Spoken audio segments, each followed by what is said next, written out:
And if you've got your agenda handy, we'll kick right off with maybe introductions. So I'm Giselle with the Fire Safe Council of Siskiyou County, and I'm just going to name someone off, and as you introduce yourself, please call on someone else until we get through the list. And we'll just do brief introductions for now. I'm Giselle with the Fire Safe Council of Siskiyou County. I am the coordinator. Greg? Greg Dinger, Manchester West, volunteer.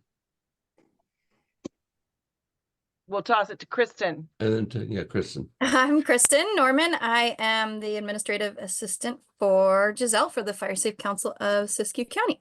And I'll send it to Anna Mulvaney.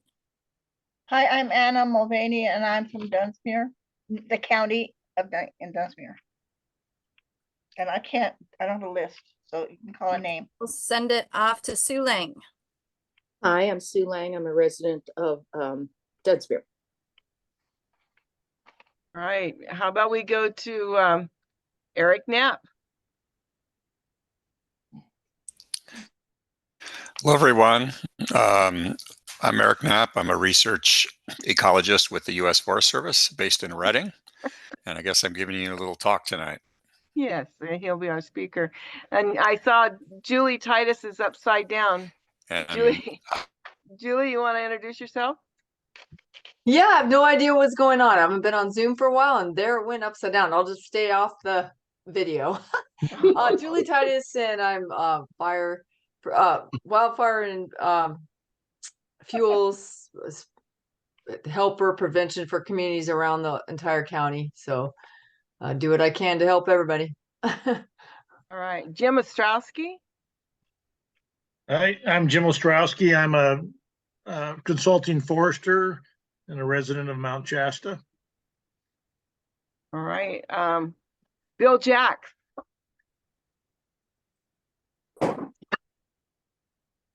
Hello, my name is Bill Jacks. I'm the Executive Director of Terra Fuego Resource Foundation. Glad to be here. Thanks. All right. You can call somebody or I'll choose. Let's go with Brendan Hafner.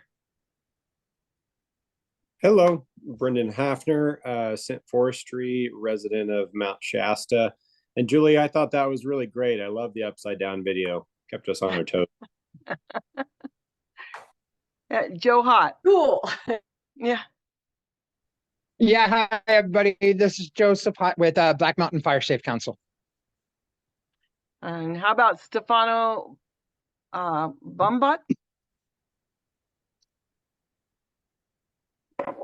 Oh, you're muted, Stefano. Hi, I'm Stefano Cipollone. I work for a company called BurnBot. We do tech forestry and vegetation management in California, Oregon. I live in Scott Valley. All right. Tyler from Pacific Corps. Hi, good evening. Tyler, Emergency Management Program Manager for Pacific Power. All right. Jen Erickson. Hello, I'm Jennifer Erickson. I'm the Forest Fire Prevention Officer for the Klamath National Forest. Susie Brady. Good evening, everyone. My name is Susie Brady. I'm the Fire Prevention Specialist and Unit Information Officer for CAL FIRE Siskiyou. And then we have a Galaxy Tab S6. I don't know who you are, but if you recognize yourself, please tell us who you are. Hey, that's probably me. Can you guys hear me? Yeah. Okay, this is Madeline Labodji, and I'm a Quartz Valley resident. And your name's Madeline? Yep. Hi, Madeline. Hi. Brian Murphy, and Brian will be one of our speakers tonight as well. Good evening, Brian Murphy. I'm the fuels planner on the Shasta McCloud Management Unit for the Shasta Trinity National Forest. All right. Thule Potts. Hey y'all, I'm Thule Potts. I'm with the California Sierra Nevada Conservancy. Good to see you all. Jeremiah Mock. Yeah, hi everyone. I'm Jeremiah Mock. I'm a public health researcher down here at the University of California, San Francisco, interested in studying human factors that cause wildfires. Hey, and are you related to Elizabeth? Um, Emmett? not by birth, but we're close friends and colleagues. Yeah. Elizabeth, yeah, Emerson. All right. Emerson. Elizabeth, introduce yourself. Yes, hi. I work with statewide public health groups, and we've been starting to have more collaborations with fire agencies in preventing smoking and vaping related fires. And so I've been very interested in the work here because I actually live in Mount Shasta, and Giselle and I found out that we're practically neighbors, even though I'm working statewide. All right. And we would like to hear more from Elizabeth later, maybe not at this meeting. If there's time, she might be able to say a few words, but we're going to have a full meeting tonight, so we might have her come back and talk. So, Madeline. Yeah. Introduce yourself. Yeah, I'm a resident of Quartz Valley, and hoping to get enough neighbors together and do a fuel reduction project at some point in the future. And so I'm just trying to keep tabs with things. All right. Jody Davis.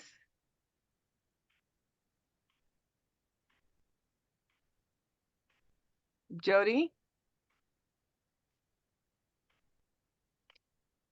Joseph, are you Gazelle? Are you the same one that we know as? Hello? Hi, Giselle. It's Matt. Yeah, It's sorry about Matt, that. I'm yeah. driving. It's on my phone. Oh, okay. Matt Gazelle from CORE, Program Manager for Climate Resilience, Disaster Prep, and Wildfire Mitigation in California. Good to have you. Is your other name Joseph? Yeah, it's technically my first name. Okay. David yeah, well, it's a good name. David McAdams. Yes, this is Dave McAdams. I'm the executive director for Siskiyou Media Council. We're I'm managing the two public access television stations for Wairika and Weed, California. We're trying to get ourselves back up on there and trying to help OES and the Sheriff's Department enhance communications during emergencies. We're also we just started an event or a project that's starting local low power FM radio stations. We have 12 communities within Siskiyou County trying to establish local FM radio stations so that they can help do communication within their own 12 to 15 mile radius from the antenna. Wow, sounds very interesting. And maybe if you want to say more, we can, if we have time in the open forum, maybe some of y'all with some very interesting backgrounds will have a chance to talk about that, including Elizabeth. Okay, Sue Constant. Hi, sorry, it took me a sec to get off mute. I'm the volunteer and outreach coordinator for the Mount Shasta Bioregional Ecology Center, and I am filling in for Jessica Matthews, who is on maternity leave for another month. Thank you. All right. Now I've everything on the screen keeps hopping around, so I hope I got everybody. Did I miss somebody?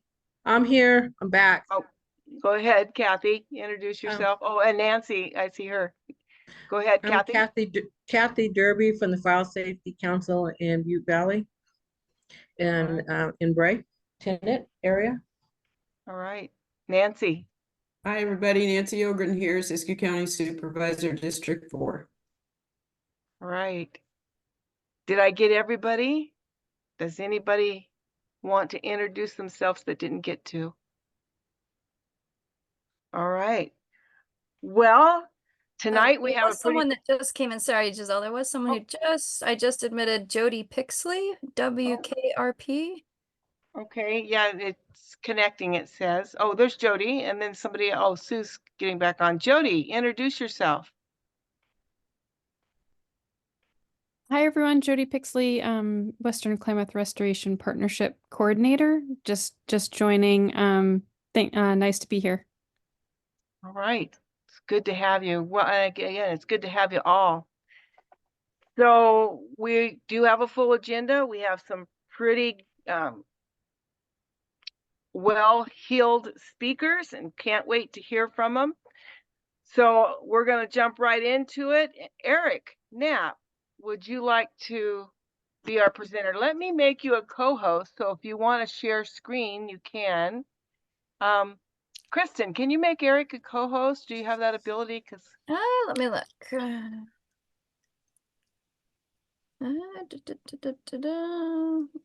Invite. Nope.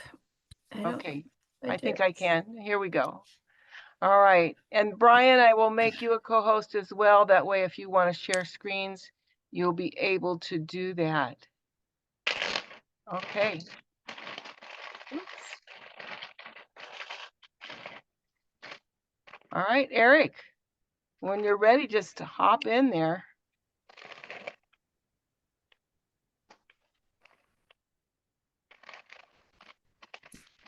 Yeah.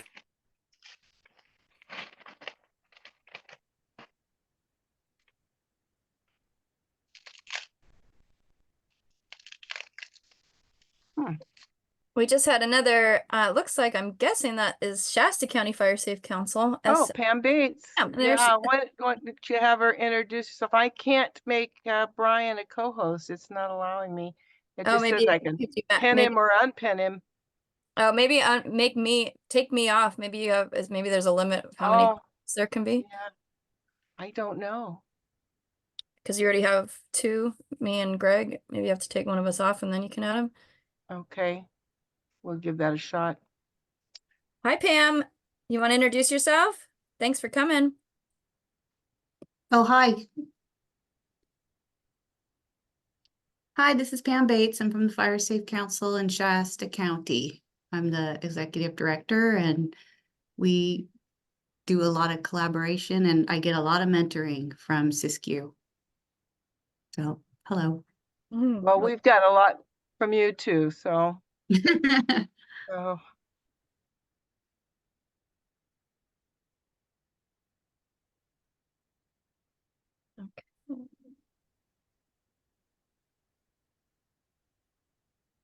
Okay. Okay, Eric, are you ready? Can you hear me?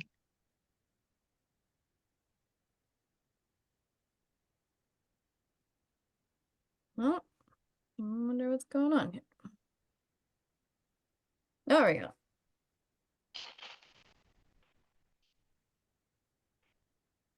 Is he muted? Maybe? Are you Well, muted, Eric? I Do you don't see it now? see that. I see is this There we go. Eric talking? I am speaking, but Oh, good. I'm not on mute. And so Okay, good. if you can't We hear can me, hear I'm you. not sure. Yeah, I can hear you now and I see your screen. Okay, so are we good? We are good. Sometimes. Okay. Well, yeah, thanks. Sorry for the technical difficulties. But yeah, what I was going to talk about was how forest thinning and prescribed burning improved wildfire outcomes in the 2021 Antelope Fire. And this is from our experience with a big study we have near Tennant that burned in the Antelope Fire. And so I'm going to be drawing from work I did with a postdoc working with me, Emily Brody, also Martin Ritchie in our lab down here in Reading, Stacy Drury, another scientist, and a statistician, Wesley Brooks.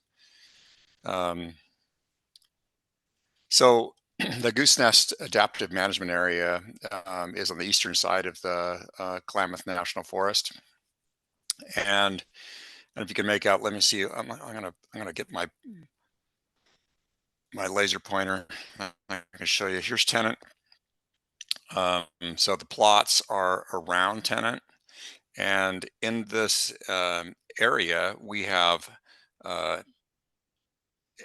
different replicated treatments, including a big tree treatment, which is a thinning that emphasized retaining big trees. We have a pine emphasis treatment, which is another type of thinning where we emphasize the retention of pines. We have a pine emphasis thinning with the addition of prescribed fire. We have an untreated control, and then later on, we added 3 fire-only treatments onto it. And so this thinning was done in the late 1990s to 2001. It was burned, the prescribed fire units were burned twice. And we have just a ton of data in this area. So we just know this landscape really well and have a lot of information. And so it was a shame to lose it in the study, but at the same time, it was just this incredible opportunity to learn how treatments actually do. And then, along came the antelope fire and burned through it. And so just to give you an idea of what these treatments look like prior to the antelope fire, the untreated controls, this entire landscape up here is a second growth. It was pretty heavily logged in the 1920s. You can see some stumps here, but untreated areas, high tree density, a lot of ladder fuel. The big tree emphasis thin, I couldn't find a photo before the antelope fire, so this is one after. But you can see like more widely spaced, bigger trees, pine emphasis thin, more pines in the overstory. And one thing you notice here is that 20 years after thinning, we have a lot of white fir coming in to the understory because without fire, that you got a continuing regeneration, and that layer is developing. Then we have a pine emphasis thin with the addition of prescribed fire. It had a cleaner understory, about the same tree density. And then we had a fire-only treatment where the fires did remove some of the ladder fuels, and it thinned out the stand a little bit, but not as much as thinning did. So it still had a pretty high canopy bulk density, but it did cut down the surface fuel. So let's see, I'm going to move on there. Okay. So here's a little progression of the antelope fire. And this is this progression down here shows August 3rd, 2021. Here's our plots. And then on the 4th, it really took off in a prefrontal wind, and it nicked our study, took out a few of the units. And then after this prefrontal wind, the dry cold front came through and the wind shifted. The next day, the fire went 90-degree different direction, and it went through some other of our plots. And then in the subsequent days, it just filled in and burned the rest of them. So it burned under this widely varying fire weather conditions. And so rather than give you a bunch of graphs, I'm going to give you just, I think, one slide of graphs, but I'm going to show you what happened in pictures. And, as with any fire, it's incredibly variable out there. And the outcome depends not just on the fuels in the plot, but also on the weather conditions under which it burns. So what I'm going to show you here, the center slide, center picture is the sort of the median condition that we found on the ground after the fire. On the left is what we believe burned under milder fire weather conditions, and on the right under the more extreme conditions. So it gives you a sense of the variation. But in an untreated control, the predominant fire behavior was high tree mortality with crown consumption, like you see in that center picture. Thin only, I'm combining the big tree and the emphasis here. There was some differences between thinnings, not a whole lot, but really the major thing that the thinning did is you can see it changed the fire behavior from a crown fire to a hot surface fire. Where you had pretty heavily scorched crowns of the trees, but you didn't have consumption of the crowns. Except under the most extreme conditions, you started seeing some crown consumption, but under milder weather conditions, actually most of the trees survived. Prescribed fire only, that one was sort of bimodal, where under milder conditions, we had a really nice, creek ground fire. It didn't hold up under the most extreme fire weather conditions, where we are under the most extreme weather conditions. I think the canopy bulk density was still there's too many trees still in the fire only treatment, but it was better than the control for sure. And then if you had thinning, then with 2 prescribed fire most of the trees survived. There was little crown damage except under the most extreme conditions, like on the right panel. So that's really where where we saw a lot of the surviving trees with a combined treatment, not just thinning but also burning, where you remove the surface fuels as well. And so we went out there after the fire with crews and remeasured all of our plots, and we took data on 4 different metrics of tree mortality. What percentage died? Char height. We looked at char height on the bowl at which you see the blackening, and that's correlated to fire behavior. We took data on the percentage of crown volume consumed, and this is the portion of the crown, like right lower crown here, where the needles are consumed. We also looked at the percentage of crown volume affected, which is a combined scorching.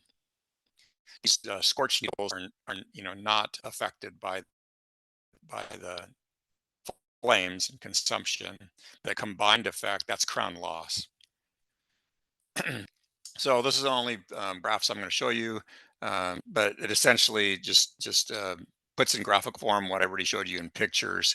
And I don't know if hopefully you can all see it, but like this panel on the left here, we got probability control on the left. So control about, a little less than 90% of the tree died in the controls, versus in the thin pine bin with prescribed fire treatment, a little over 20% of the trees died, and the other 3 treatments were in the middle. Average bowl chart, similar, high out of the control, low value for the pine emphasis than with prescribed fire, with the other trees in the middle. Crown consumed, same thing. When you had thinning with prescribed fire, there was almost no crown consumption. I think we found 1 or 2 trees that were torched. And then last one is percentage of crown volume affected. Nearly 100% of the crowns affected controls, and only in a small percentage, less than 30% affected in pine with fire. And most of the trees there should survive. So then what we did is we looked at how do these treatments perform over a range of fire weather conditions, like because the fire came through the plots over 6 different days, and so some of them burned at night, some of the plots burned during wind events, some of them burned on calmer days. And so we could look at, we graph this variable we called burning index, which gives you an idea. It's on the x-axis of these plots below. And so you have a range from low burning index is a milder condition, high burning index is a more extreme condition. And then here we have mortality on the y-axis. See, this essentially shows the difference between our best treatment and our worst treatment, the control. And what it shows is that the condition under which there was the most difference between treated and untreated was under moderate conditions. When you have mild fire weather, trees survive pretty good everywhere, even in the controls. And when you get into really extreme conditions, even the treated areas have problems. The trees have problems surviving. So it's under moderate conditions, the biggest effect. But under some other variables that are more tied to fire behavior, that the biggest effect was the most extreme conditions, which I think is interesting. So just kind of concluding that work, this picture here just shows a little bit of a transect through this is an untreated control plot on the left and a thin and burn unit on the right, and it essentially tells the story. I mean, it really says is that a well executed treatment, they do work. One thing that was nice to see is that these treatments are 20 years old, and it's thought that at 20 years about you start losing the efficacy of treatment. But in terms of thinning, it's probably going to continue to work until more ladder fuels develop and the stand fills up with trees, it's going to change fire behavior for a while. And then really the most effective treatment by far, combined with burning, you really have to treat both canopy fuels and the dead and down surface fuels for maximum benefit. Then what we saw is that the treatments improve the outcomes even under the most extreme fire weather conditions. And that's comforting because I think it's been wondered whether under the kind of fire weather conditions we're seeing lately, are the things that we're doing on the land still going to work? And we have come to the conclusion with our work is that they do work, especially if what you're interested in is changing fire behavior. If you're interested in all having green trees in addition to changing fire behavior, which I think most of us are, then it's going to be a little tougher at the more extreme fire weather conditions. And it's going to be increasingly important to also treat the surface fuels to make sure the trees have a chance. And I might add that this was 10 years since the last prescribed fire. I think the outcomes might have been even better if the prescribed fire had been 5 years ago. And I just want to point out that this has been written up in a paper that is in press.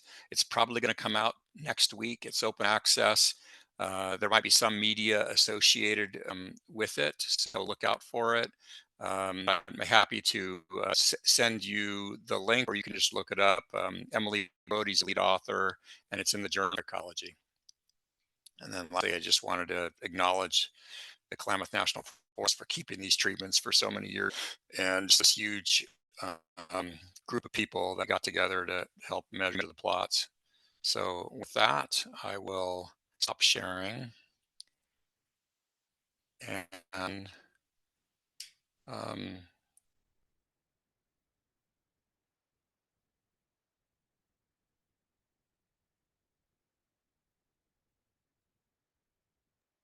It looks like that was a great presentation. Thank you, Eric. Looks like Julie Titus has her hand up. Julie, you got a question?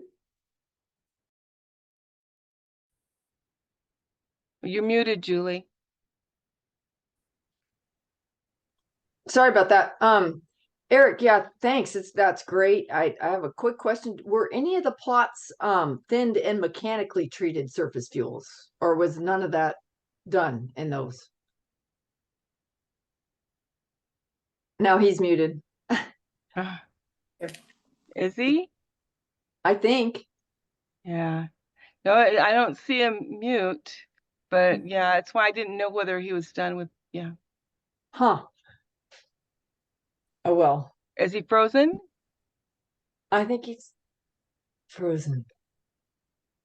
I'm not hearing him. Huh. I'm trying to get to him, see if I can find out what's happening there.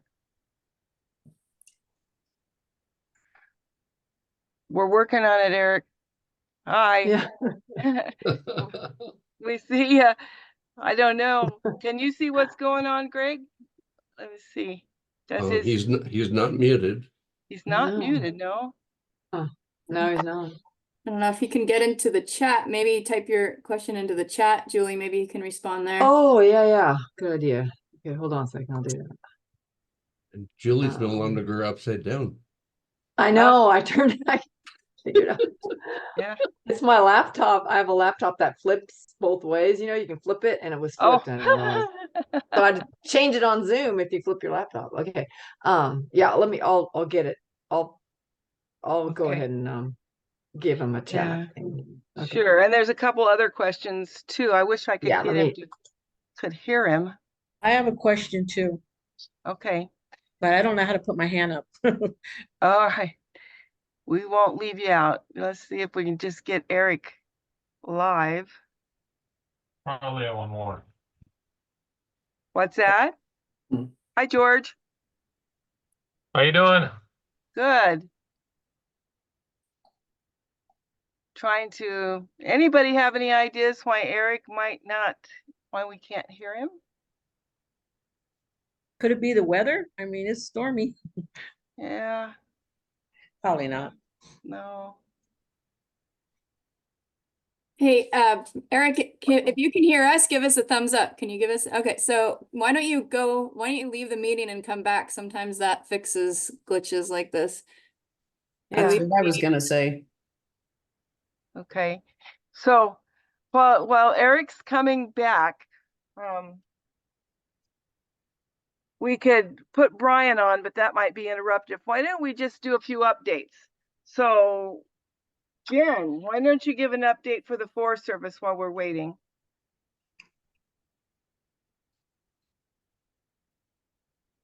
Okay, can you hear me okay? Sure. Okay, Eric's was a tough act to follow, but I'm going to lead with some hot off the presses news that we got today. The Klamath, I understand also along with the Shasta Trinity, we've been identified for the regional office, our Forest Service regional office in Vallejo, to facilitate a forest-wide prescribed fire EA, which is a huge and amazing deal. So yeah, that I just got that a couple hours ago. So we're very excited about that.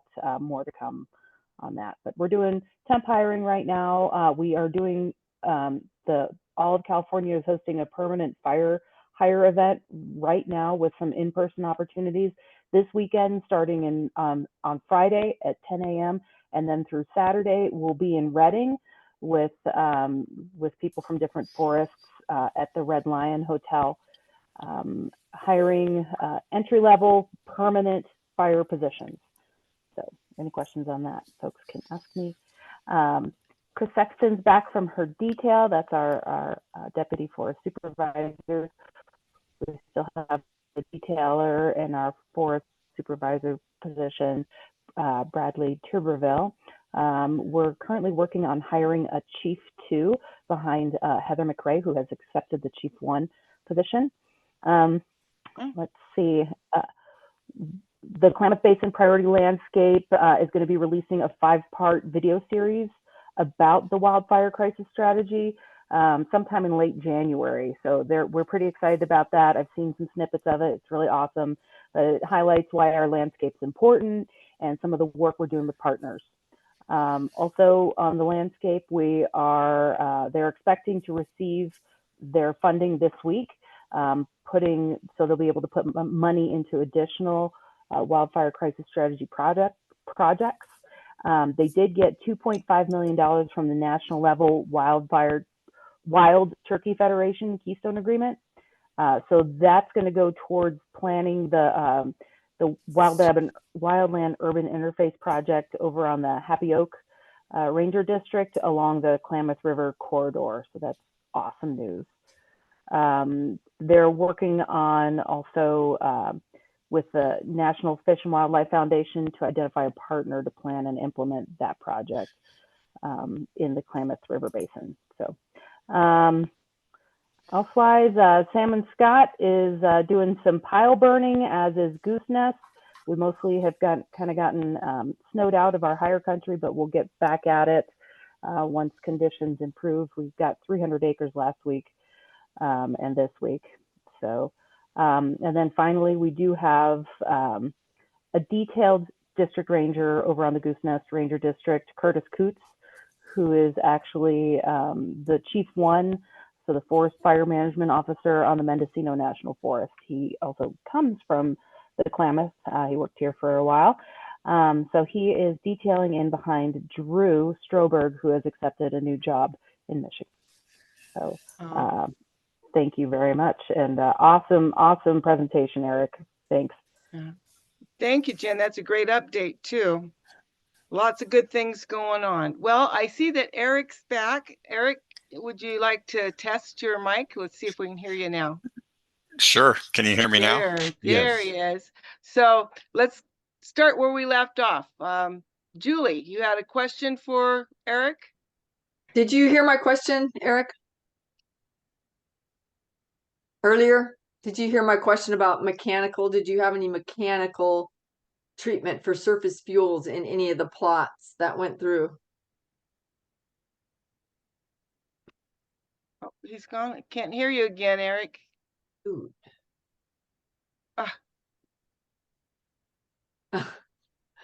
Yeah. Where did your headset go, Eric? Yeah, it might be the headset. That's what I'm wondering. Still can't hear you. Oh, wow.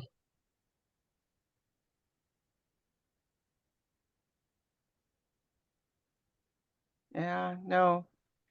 Gosh. Okay. Oh, well. Drag. Yeah. Maybe he can at least type his answer in the chat line.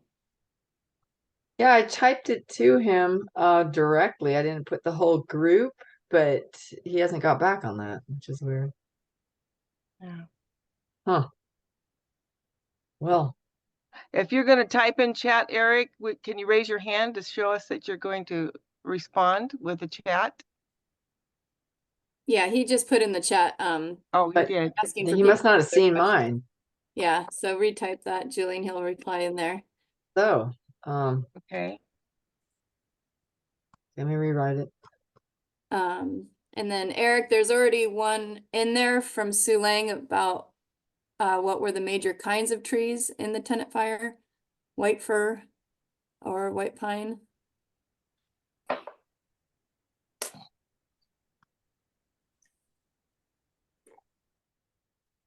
Nope, it says Eric's not in this meeting now. Oh, well, we see him. I know, I don't know what's going on. Yeah. I've tried 3 times, so sorry. No big deal. I'll just get it later. I can also write down the if you guys put your questions in the chat, I can record them and send an email out, and we could either report out at our next meeting or send individual emails back or whatnot. He can't All hear right. us now, So, so everybody okay with moving on, and Eric working maybe on trying to get his microphone, or I don't see chat here. I don't know what's happening. Maybe Jen can answer my question. What's okay? My question to her is, are they going to be planting any more trees? We got the antelope fire, plus we have the tenant fire. They went side by side. And I know that the forestry's been logging it. Not forestry, they had contractors logging it, and the forestries are doing all the control burns and stuff. But who's going to be planting, or are they going to be replanting any trees? Because we do have a lot of pine and lodgepole up here. I can't speak specifically to that. I do believe there is some planting in the project that they're working on right now for restoration of that area. Is it the Highland? I'll have to double check. I'm not too familiar with the project. I'm just aware that there's one over there, but I can look at it while the meeting goes on and maybe answer your question in the chat once I find it. As for the other question about the species of the trees that were out there, I can speak to that. It's primarily ponderosa pine and white fir. Well, was right next to the fire. I live next to the fire. So that's what we have here. They didn't have any junipers at all because it was too higher up. But we have a lot of lodge poles and pine. But I'm concerned about what they're going to be planning next, or if they're going to be planning the same thing. Let me look at our schedule of proposed actions and see where we're at on the project that is planned for out there. Okay. That was it. Well, Eric, you can't hear me, I guess you said so, but thank you. And maybe we can ask more questions later if we get some communication with you. So we're going to move on to Brian Murphy. Brian, would you like to start your presentation? Sure. Yeah. Thank you. Hello, everyone. Good to be here. Eric, thank you very much. I know he's not on anymore, but that was fantastic. I'm going to go ahead and try to share my screen here. And I'm a little bit new to Zoom, but we're going for it. So can somebody confirm that you can hear my voice and see my screen? Yeah, we can hear you. Okay, fantastic. So I'm going to try to make it quick for you guys and save some time for questions at the end. But basically, I'll talk about what the Forest Service is doing on this map here that you see that Giselle sent out to the group with the email. I'll go a little bit more into South Fork, go a little bit more into McBride, and then talk about some of the other projects we have on the unit. And I'll finish up with kind of what we have going for a program of work in fiscal year 24 and give you all a little look under the hood. So getting right into it here, this map was put together for a field trip a few months ago. Great map. I think it shows a lot of the collaboration and cooperation that we're really fortunate to enjoy here in the Mount Shasta area in Siskiyou County. Our stuff here, you can see my pointer. I should figure out the laser pointer. That was pretty slick that Eric had, but we're the stuff labeled with number 2 here, right? So starting up top, we've got, this is our McBride treatment up here north of the city of Mount Shasta. That's about 3,000 acres and 2,000-ish of prescribed fire. So that's thinning and prescribed fire in ponderosa pine plantations directly adjacent to town. So big project for us, a lot of public interest, I'll say, as some public are more in favor than others, but mostly very positive feedback we've gotten on the burning that we have done in here, and I'll go into that a little bit more later. So traveling around here to kind of the northeast side of city of Mount Shasta, this is our I zone. This is a mechanical treatment. This is mastication. If anybody noticed any mastication while out hiking on the gateway trails, that's us. That's this project. And again, it's to buffer around the community of Mount Shasta. So we plan on continuing that with this here. This is this year's I zone. This was last year's I zone, and this is this year's right here. More mastication mechanical treatment connecting down into this, which is our Highway 89 timber sale. So thinning and burning in there, as well as whatever surface fuel treatments we need to do to facilitate safe and effective burning to get the effects that we want. The effects that Eric just showed are proven to be effective. So we're building off research like Eric has been doing and others, and we're thinning and we're burning and we're treating surface fuels. So the Highway 89 project does extend out here to the east along Highway 89, and I'll show you that on a bigger map later. So continuing around to this number 2, this big green blob out here, this is our South Fork project. It's 20-something thousand acres. It involves roughly 16,000 acres of thinning and roughly 14,000 acres of prescribed burning. It's very much a landscape scale project. This little lake you see here, this is Castle Lake. This is the South Fork Sacramento River with the 26 road.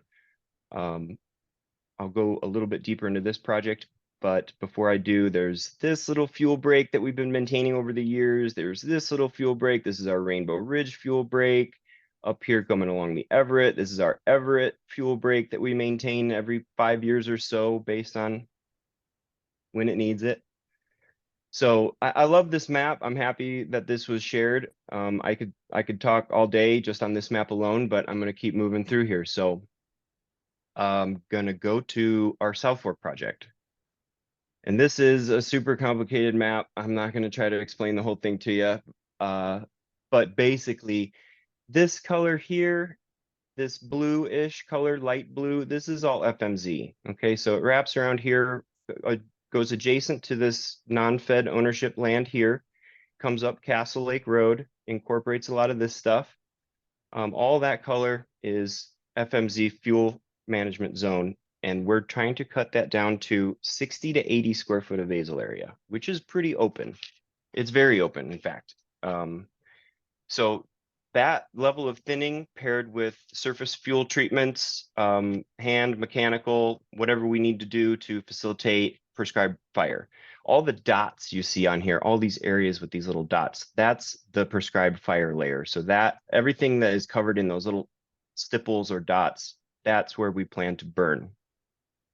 So you can see it's a significant portion of the project. These other colors indicate, thinning to different levels and silvicultural prescriptions. These big circles you see are northern spotted owl circles. It incorporates, got some ridgeline FMZs out here. This is Bear Ridge up here to the north. This is White Ridge. This area in here is fuels only, so surface fuel treatment only and prescribed fire. And then we've got some meadow treatments out here. So really like everything, including the kitchen sink, is going into this project. We're really excited about it. I think we're getting a jump start on implementation thanks to, well, hopefully thanks to some grant money.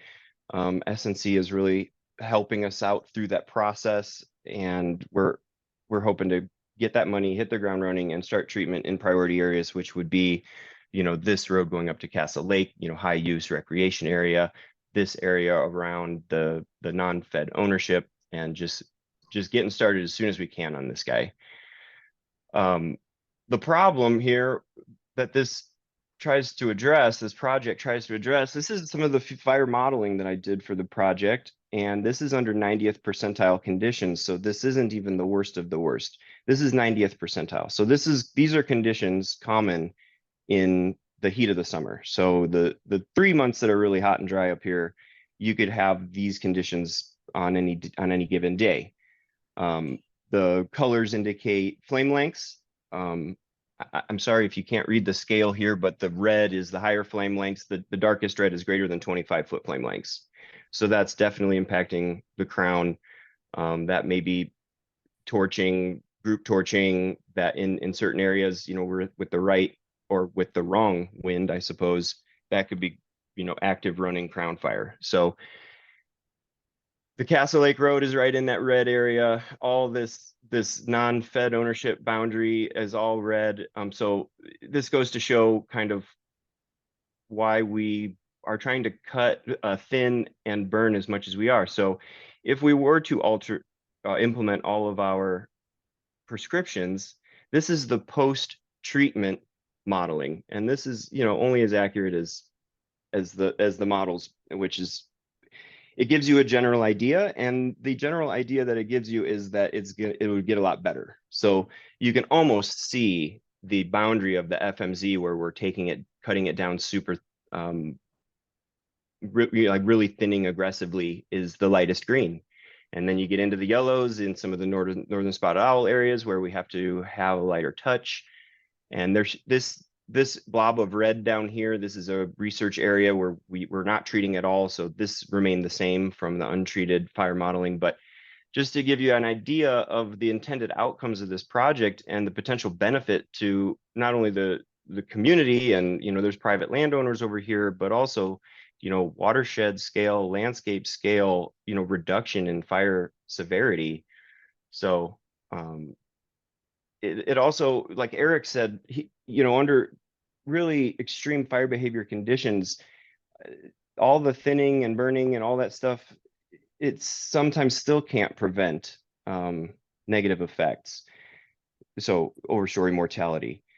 But what we can do is increase the effectiveness of our fire suppression personnel. So if we can keep flame lengths under 8 foot, under 4 foot, something like that, in the initial burning period of that lightning strike or human caused fire or whatever, then our suppression resources can get in there and jump on that fire and hopefully keep it small and keep it from getting up into the crown. So this project also helps in that aspect. It's going to give our guys a better chance of catching anything that starts in there. So moving on, I got to move this out of the way of the little zoom thing here. This is the area. So this is the phase 1 South Fork Sac project I just told you about down here. This is phase 2. This is what's next for us. This is Siskiyou Lake, and this whole area, I stole this map from Shasta Valley RCD. The amazing Lizzie Lazchek made this map while she was still there.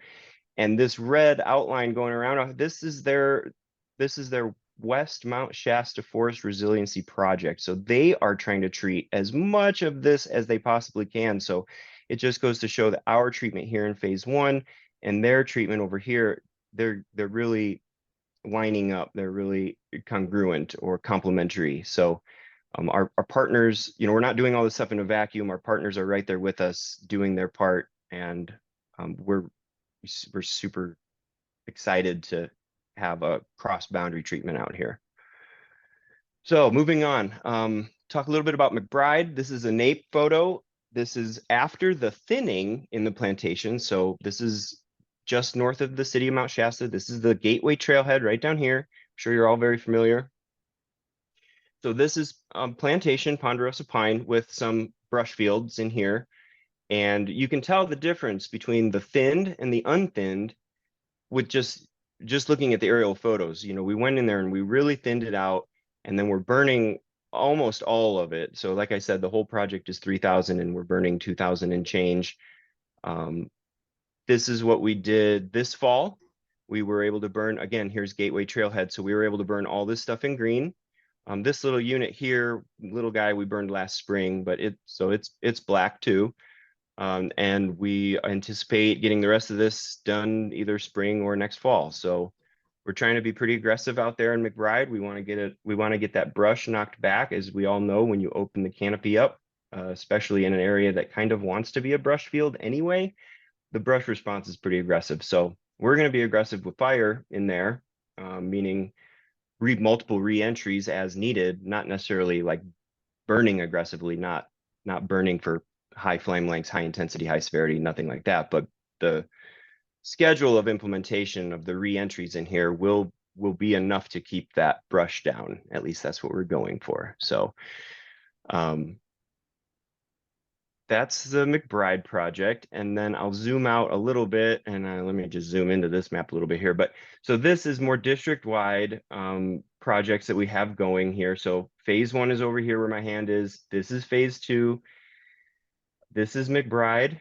This is the Highway 89, this color here. So this is our azalea block, frosty block. All this over here by McLeod. This is Highway 89, which is all thinning and burning and as whatever fuel, surface fuel treatment we need to burn safely.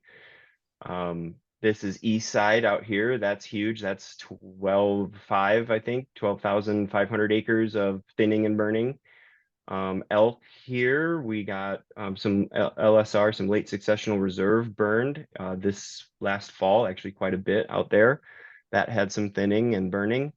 Harris, again, thinning and burning. So we're taking the best available science and we're applying it to the land. And I, just to be clear, full disclosure, I can't take credit for a lot of these stuff. I'm pretty new in my position. So a lot of this stuff is due to, you know, people before me, Heather McCrae and Carolyn Napper, our district ranger who just retired. But I'm very proud of this work. I'm happy to present it to folks like you who can appreciate it. This little gem down here, if you can see my hand, this is our Lower McLeod project. This is again funded with SNC money, and they kicked in quite a bit to put FMZs all around this thing. This is unthinned, and we're going to be burning it. So landscape scale fire in unthinned conditions. We hope to simulate some of the better results that we saw from the HERS fire, which burned right next to it. And that was unthinned basically. So, and the Bagley fire burned over here. So this little wedge of land here is the only thing unburned between the Bagley burn scar and the HERS burn scar. So we're going to get in there and we're going to burn. I think that's 12,000 or 12.5. So anyway, pretty aggressive treatments, and we plan on maintaining that level of ambition. And we're really excited for this out here, this highway or this east side. We're really excited that to come online because that's pretty flat. There's a lot of roads. That's going to be really, really fun burning. There's a lot of oak and aspen restoration aspects to that project. So oak and aspen restoration and prescribed burning go hand in hand. So that's going to be a really fun project for us.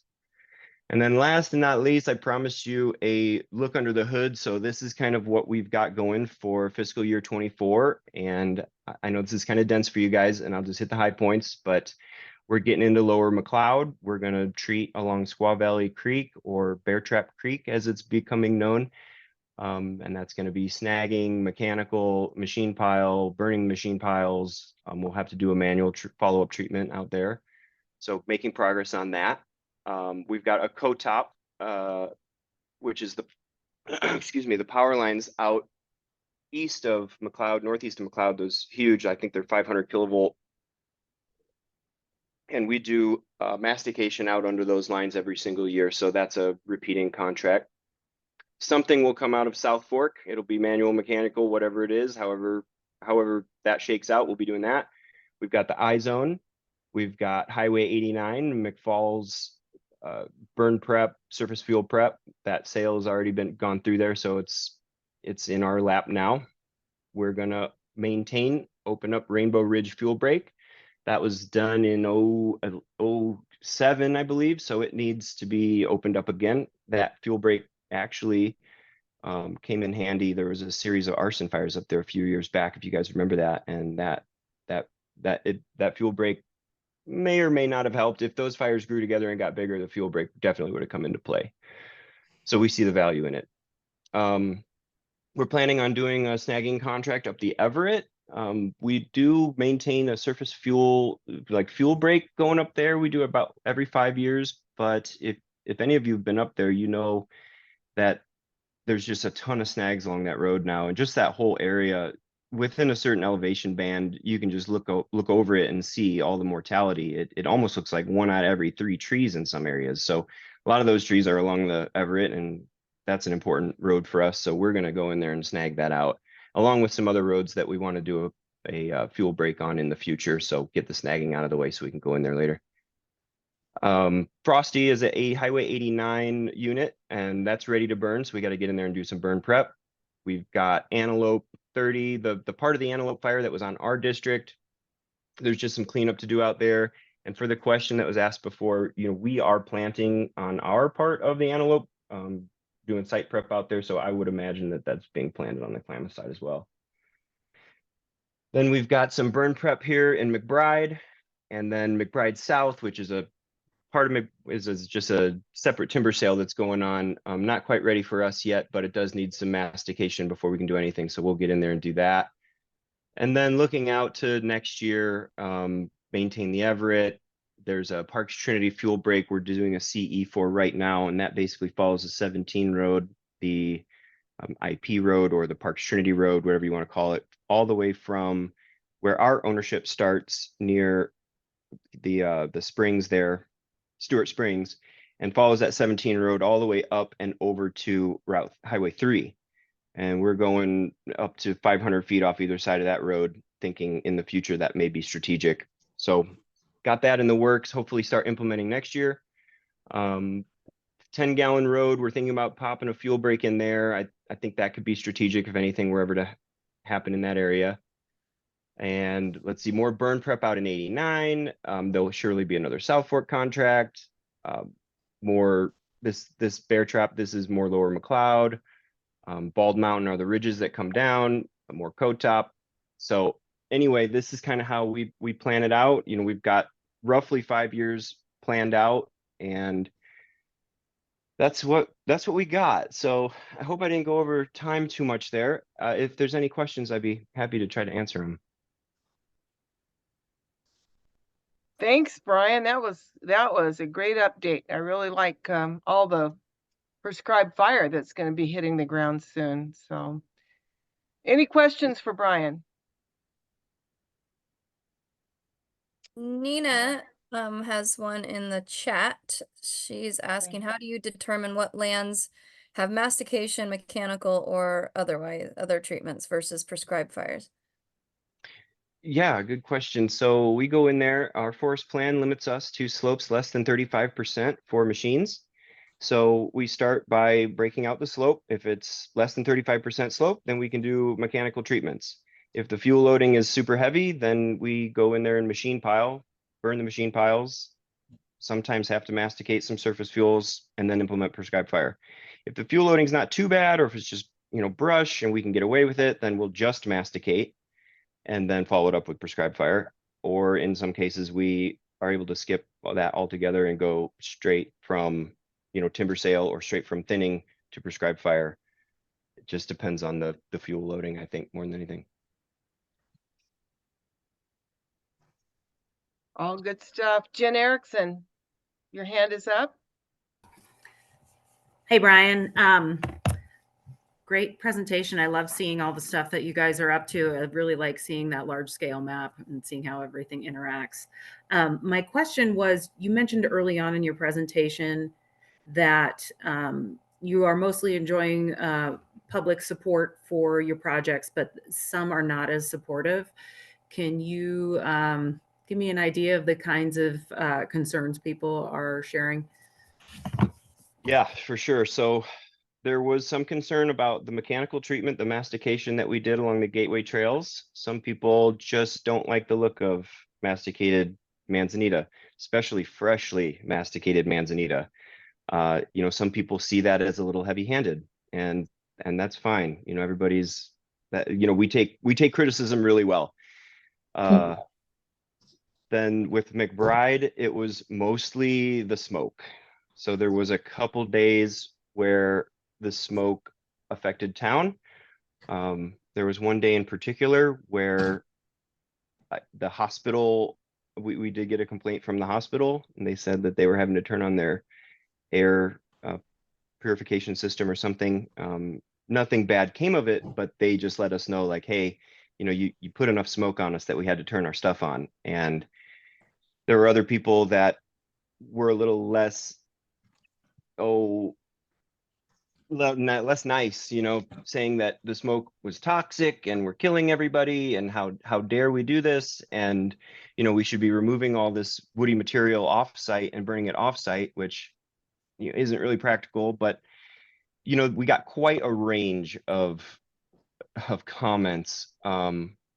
Most, like, anecdotally, most people that we saw like on the road while we're burning, you know, gave us a thumbs up, stopped and chatted, said they supported it. You know, most of the comments that we got were supportive, but the people who don't like it are the ones that write in. And so the letters we got, you know, the letters that Carolyn, the ranger, got were mostly negative, and there might have been half a dozen of them.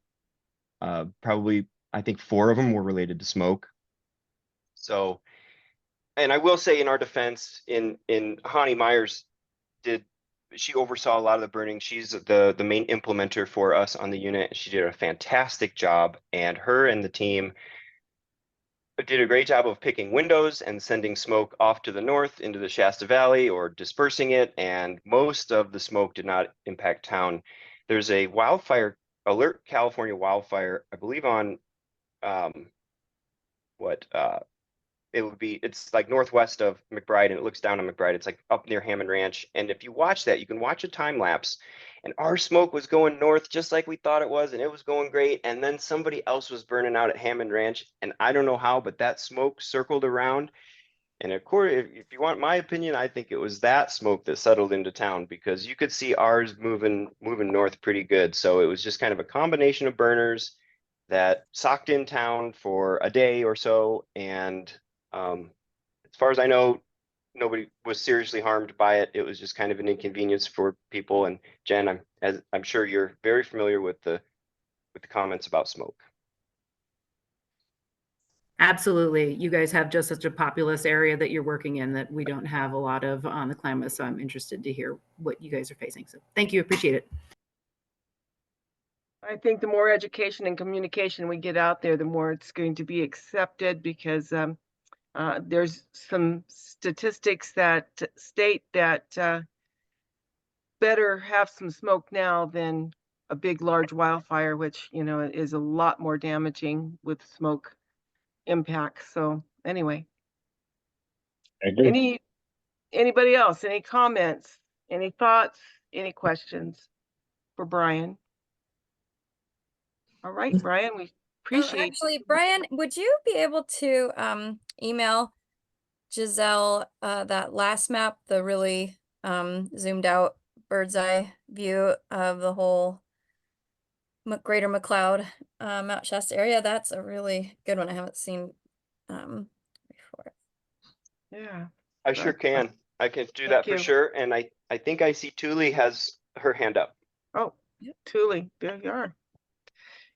Thule. Yeah, hey Brian, thanks for the presentation, and Jen as well. It's really great to hear what the federal partners are up to, and the ambitious projects you guys are working on, especially close to population centers. So it's really great to see what the outcomes are and kind of hear the feedback from the community. So I know that a couple other districts in the North State had chosen really good burn windows, and they just had weather that didn't pan out as it was forecast during those burn windows. So I think a couple of communities in the North State were affected by smoke when fire planners hadn't quite anticipated such. So thank you guys for doing what you're doing, and glad you're having some positive outcomes.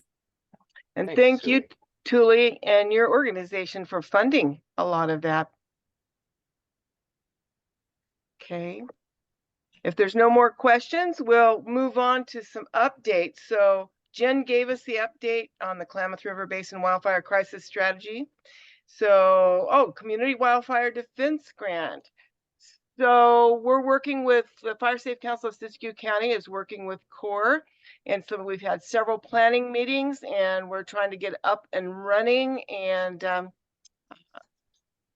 kind of getting some of the housekeeping done before we actually roll the grant out and start working in the communities, but we're making some headway. Anybody want to make any comments about that from the team, Kristen or Matt? Do you have anything you would like to add? Giselle, it's Nina. Can you hear me? Oh, there's Nina. Yeah. Yeah. Hi. Thank you, Nina. Yes, of course. So we did, Matt and I went through and completed the program description and activities and roles and responsibilities according to the CWDG for the subaward agreement. Mary Kyoko is reviewing that and incorporating it into the subaward agreement template and subaward agreement draft, which I will be able to share with you. Hold on just a second. I have a timer. Hello, Google. Off. Timer off. Hey, Google, timer off. Apologies. Don't want to burn my chicken. So the so we did complete that. She should have it completed by tomorrow, as we had indicated to get you all a draft to look at tomorrow, read through, see if you have any questions. I did have a couple of questions, regarding reporting as well as hiring of subcontractors. So we'll be able to discuss that after she sends it over. But we're right on time, moving things forward to get that agreement completed and in front of your board, or in front of you all, and then in front of your board for a vote next week. Well, thank you. And thank you for all your hard work. And it's exciting. I think we're on track and moving at a good pace. And so stay tuned. Got good things going on. Kristen, you have anything to add to any of that? No, just that CORE will be hiring 2 full-time positions to be working closely with the Fire Safe Council of Siskiyou County on the actual work on the ground in the communities in our county. So there'll be a project manager and a community outreach coordinator manager as well. And so just be on the lookout for those when they come out. They'll be up on our website, and we'll post it on Facebook, because we'd like to get some great local folks into those positions, just like we did with the Dunsmuir pilot project that we did not last summer, 2 summers ago now, in conjunction with CORE, and had really great success because we had those local folks in those positions. So if anyone knows of folks that are qualified and potentially interested, send them our way. Yes. So moving on to the next thing, if there's no questions, are there questions? And let's go to CAL FIRE update. Susie, or who's going to do that? All right, I just put a pretzel in my mouth as you called my name. It's gonna be me. Sorry about Giselle. Mine will be short and quick tonight. First of all, we just want to let you guys know, I'm not sure if you know, Daryl Laws retired at the end of the year. So today we got appointed a new unit chief, which is Greg Roth, which was our operations chief in the unit. So we're excited to bring him on board as the unit chief. So if you know Greg, reach out and congratulate him. We are still working on fuel projects throughout the county with our partners, our federal partners, as well as our local government, as well as other fire safe councils. We currently are doing some pile burning in Lake Shastina, as well as on the Wairika Ridge project. Still working with that. And then the biggest one Jeremy wanted me to pass on to you guys is the wildfire prevention grant. Closes today. Hopefully you guys got that in there for $117 million in funding. And then the forest health grant closes on January 15th. And that's that grant's up to $120 million for forest health and $50 million for pre-fire restoration. Besides that, that's all I got, Giselle. If you guys don't have any questions for us. Yeah, any questions for Susie? $2,917 million grants are up right now for grabs. Can you hear me? It's Anna. Oh, yes, Anna. I don't know how to raise my hand.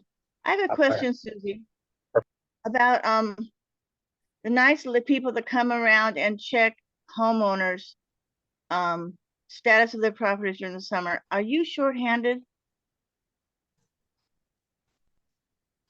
So our defensible Are you? Is there a reason that the people didn't come around as much and be as meticulous as they usually are? Nice to come around to South County neighborhoods in the county to check the neighbors and the downed limbs. We have a Anna, fire hazard. Anna, can you hear me? I can hear you. Okay. So our seasonal defensible space inspectors are a seasonal position. They come on in the springtime and they usually leave around October, beginning of November-ish. This year we had 3 of them on and they work the whole county. So are we shorthanded? No, but yes. I mean, that's a dumb answer, I know. No, it's we're always smart, shorthanded, yes. right? We are a large county, and for us to get around the whole county all at once is impossible. But we do try to get to those counties, parts of those counties that do have those areas. If you have concern within those communities that you would like us to come check out, to reach out to us and we will see what we can do to make that happen. Well, yes, thank you for your answer. However, I saw that you were thought I saw you were hiring. You needed people in the field, and the system didn't really work this year. We didn't get the attention that we usually get, and nothing gets back to the homeowners. Like we don't get any feedback, and the situation's still there with dead and downed limbs. And I have one more comment on that. Do you have any more? You need more people. If you're short, can you hire them? They're seasonal employees. We bring them on in the springtime, usually beginning of end of April, beginning of May, and they're on in November. We hire roughly 3 to 4 of them for the defensible space inspectors. That is what we are allotted to hire. And like I said, we do try to make it out to the county. We did make it to Dunsmuir this season, if you want to call it. If you have more questions, Ann, I'll be more than happy to talk to you offline if you have some concerns that weren't addressed. Well, thank you, Susie, and thank you, Anna. Let's move on then to the Shasta Valley RCD. Anybody here from Shasta Valley RCD? Next, ORCAL. George?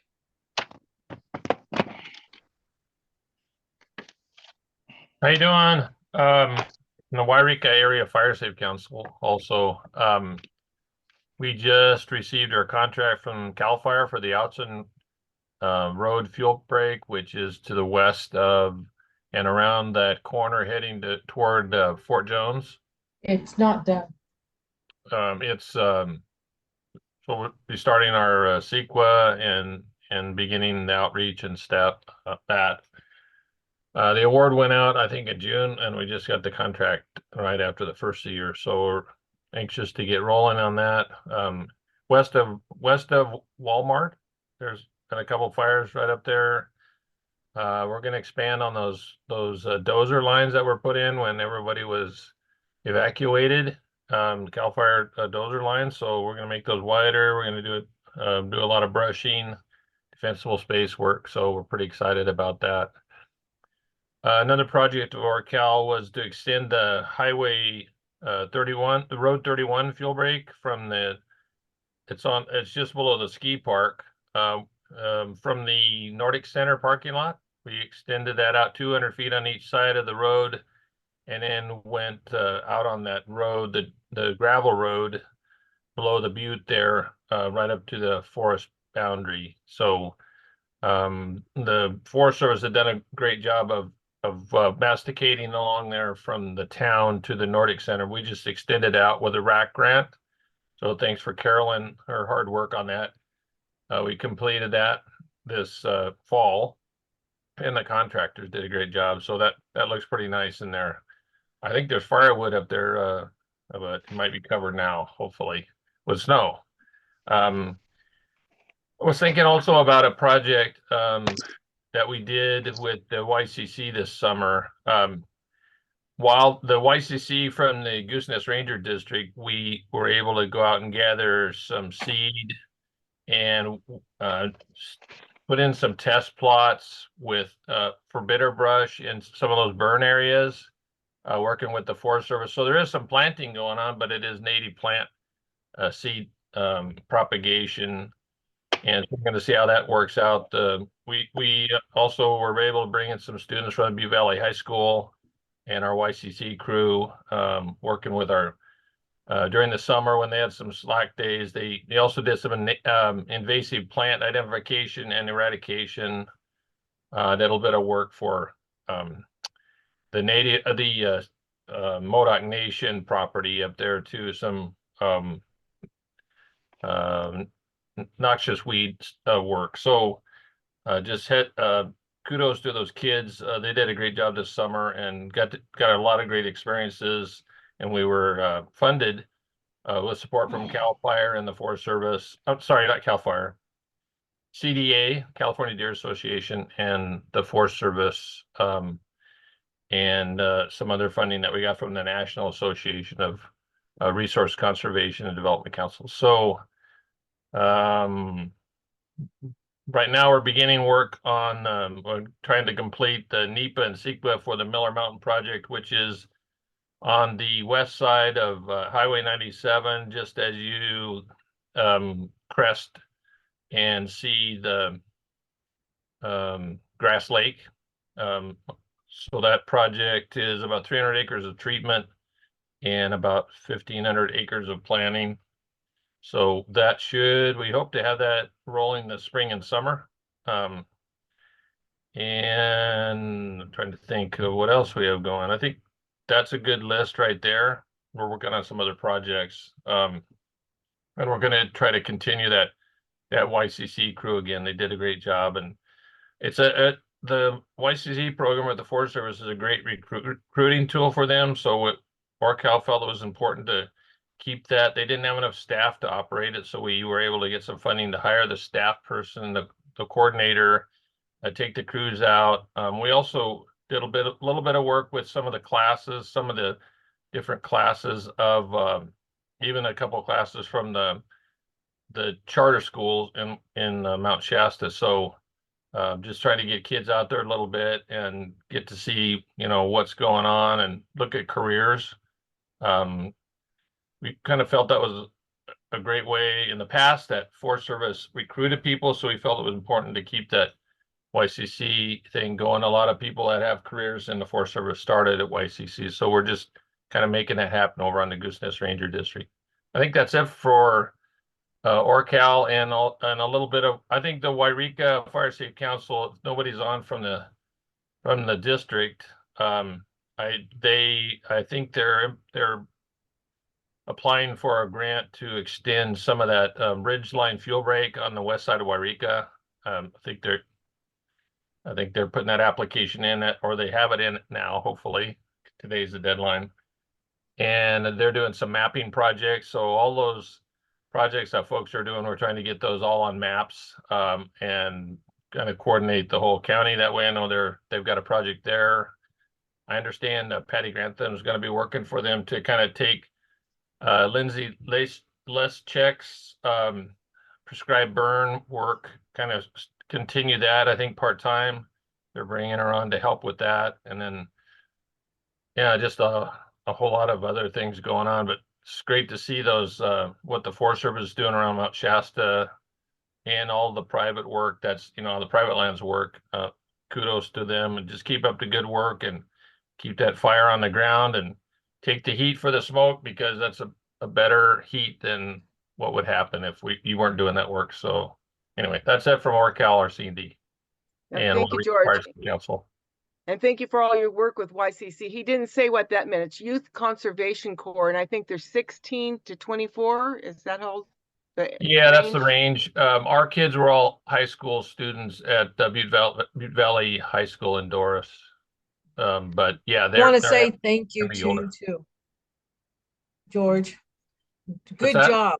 I Oh, want to say thanks. thank you to good job that you're doing out here. We all appreciate it. Those kids are great. It's Yes. amazing. Just the quality of the kids working over there. They got a lot of compliments from the Forest Service crew that they worked with, and they got a lot of great experiences. Wildlife, fencing, range. They did some, like we said, noxious weed eradication, some seed propagation. They got a pretty good overview of a lot of the jobs that Forest Service crews do. So, and the crews over there were great to work with. We lost Drew over there. He moved on to Yes.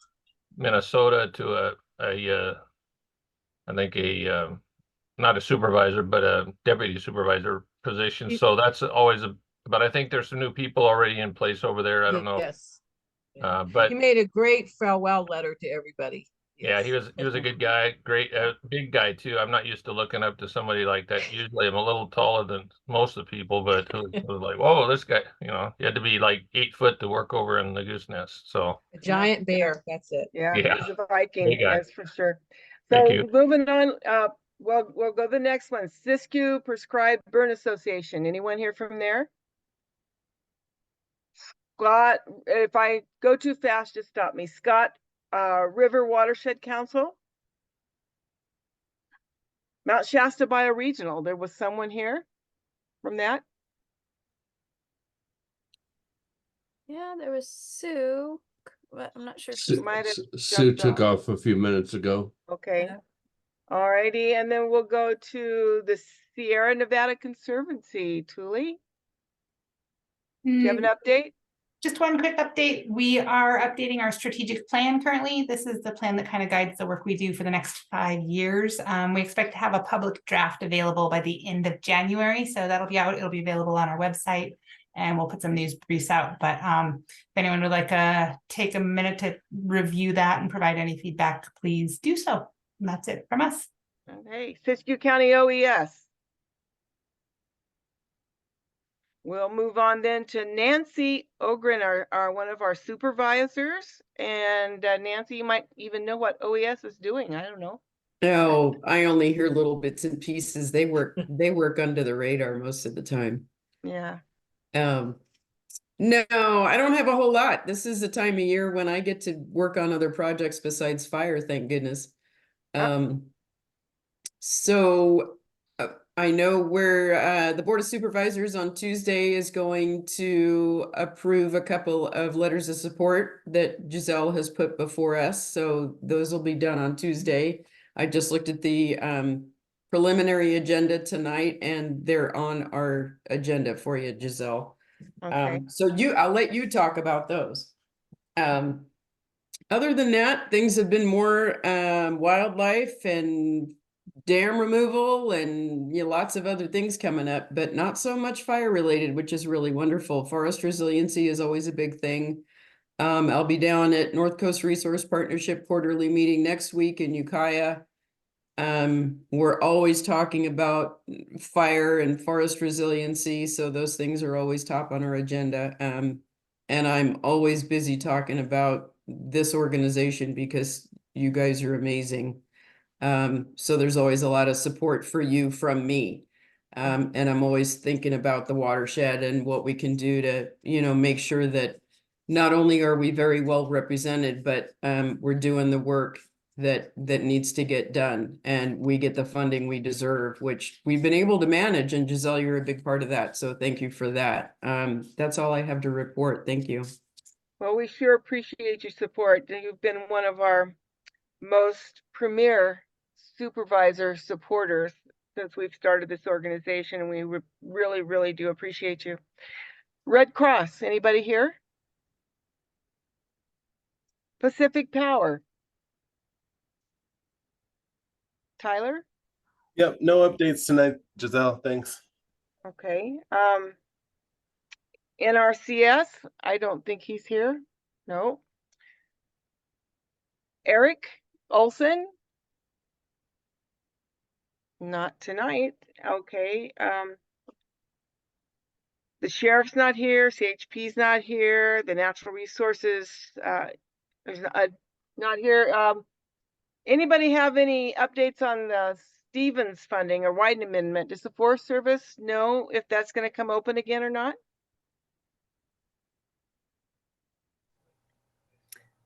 Giselle, this is Jennifer from the Klamath. Uh-huh. You know, I talked to our forest fuels officer about that, and maybe Brian can shed some light on that dates, but he doesn't know when, but he encourages anybody who has any ideas or proposals for Stevens funded projects to bring them forward now so that we can help to shape them when that opportunity comes open again. All right. Well, thank you. Well, let's move on to the local fire safe council's update. We're already kind of moving into an hour and a half. So take just a minute. If you have something to say, let's give some quick updates. Black Mountain. Yeah, hi everybody. This is Joseph Hott from Black Mountain. Quick update. I haven't really been doing too much out in my community lately due to all the weather.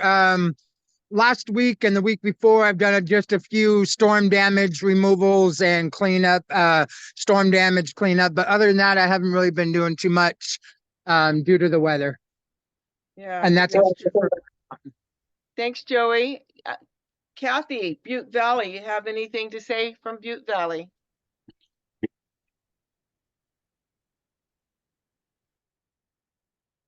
You're muted.